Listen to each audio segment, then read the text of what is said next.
everyone, if you are new to my channel, my name is Hayley and I am mum to two little boys. One has just turned 2 and the other one is 12 weeks old tomorrow. So I am coming to the end of my postpartum 4th trimester 12-week journey, and Graco have actually been in touch and asked me if I would do a video to discuss the area that I probably struggled the most with and how I reached out for help. So if you guys are going through the same thing and can relate and you're struggling and you're not really sure what to do about it, then hopefully this video will be helpful for you. So I'm going to talk about my experience. I'm not going to make this video too long, and like I said, this is going to be about the thing that I struggled the most with in my 4th trimester. If you are also looking for other help and advice, Graco have actually just launched a microsite called the Graco Village, and over on there's lots of influencer content and also content from leading experts in emotional and physical repair and well-being. So any advice or help that you need in that 4th trimester journey, definitely head over to that microsite and take a look at the other content that's on there, and hopefully it will be useful for you. And the concept of it is basically so that parents feel seen and they don't feel so alone, because the 4th trimester can be so lonely. Even you could have so many different friends around you and still feel really lonely because you're the only one going through that period of your life at that time, and you're experiencing so many emotions, so many ups and downs, hurdles along the way, especially if it's your first baby. I guess it's a complete life change for you.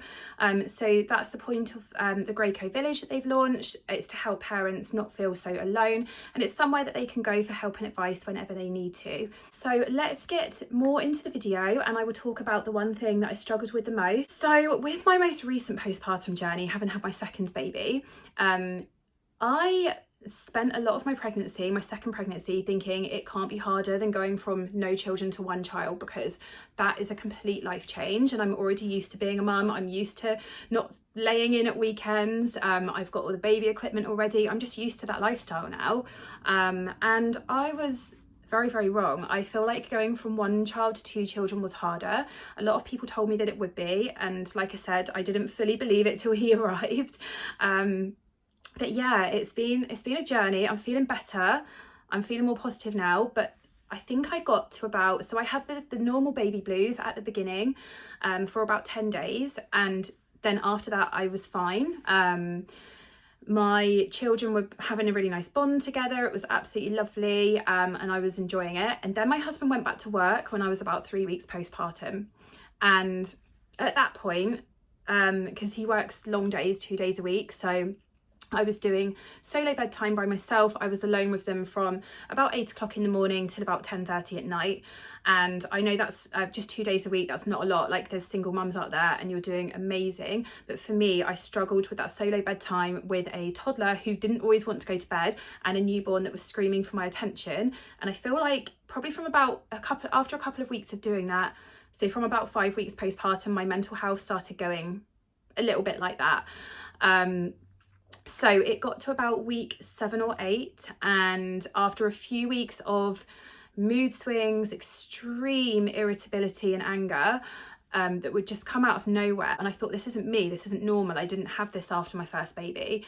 And it got to about week 8, and me and my husband had a huge argument, and I thought, enough is enough. I've got to speak to my health visitor.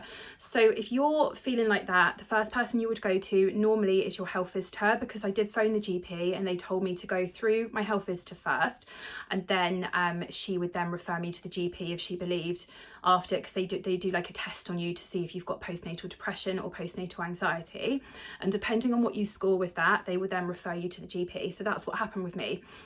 So my health visitor came round, we had a really good chat. It makes the whole world of difference, just taking the first step and admitting that you're not okay. And I said to her, I don't think I've got postnatal depression, because I'm not laying in bed every day crying. I'm still putting makeup on every day. I'm going out and seeing friends. I'm keeping busy. And she said, literally, it can manifest itself in so many different ways. So she did the test on me and I did score as having got PND, so she did refer me to the GP, but she said it can literally manifest itself in so many different ways. So mine manifested itself as, like I said, extreme mood swings, extreme anger, like bursts of anger if I felt like I wasn't in control. It was almost like an anxiety thing. So obsessive tidying and cleaning, because it would make me anxious if that wasn't done and the house was a mess. I feel like that was my way of kind of staying in control of the situation, because let's face it, having 2 under 2, you're rarely in control. And what else was it? Oh, you're just being horrible to my husband for no reason at all. Like, he literally couldn't do anything right. And then I would also cry quite easily, but like I said, I was getting up, I was functioning, I was getting on with my day. So I was really, really surprised. I thought that would just be postpartum hormones. And she said, actually, that's your hormones probably would have calmed down a bit more by week 8. So yeah, that's PND can manifest itself as what I've kind of just spoken about. And so she referred me to the GP, and I went from there really, and I'm feeling a lot better. My health visitor comes around every couple of weeks just to check how I'm doing, but literally just after speaking to her that one time, I felt so much better. I can't even tell you. So if you are struggling, I can't recommend enough, just please take that first step, speak up, ask for help, admit that you're not okay. They're not going to think you're a bad mum, they're not going to think that you're a bad person. They are actually going to respect you a lot more for speaking up and asking for help. And she actually said it's really, really common. Doesn't mean that, please don't worry if you're watching this and you're thinking, oh my gosh, I'm going to get that. I didn't have it with my first baby, I don't think.